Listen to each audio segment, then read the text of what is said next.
If you don't like noisy places but still love music, then let Krishna's flute lead you to serenity, under the vast blue sky.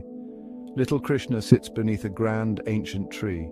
His sapphire blue skin glows in the sunlight, and in his hands a simple flute with a gentle breath.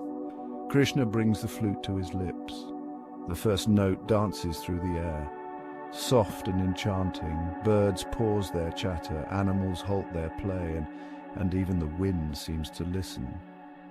Krishna's friends gather around, drawn by the soothing melody. The cows lie down, the peacocks spread their feathers, and a serene calm blankets the land. Each note Krishna plays brings harmony and joy to every heart that hears it. His flute song is a magical embrace, and a reminder that peace and beauty can be found in the simplest of moments. So whenever you feel a little lost, close your eyes and let Krishna's flute guide you to a world of endless peace and happiness.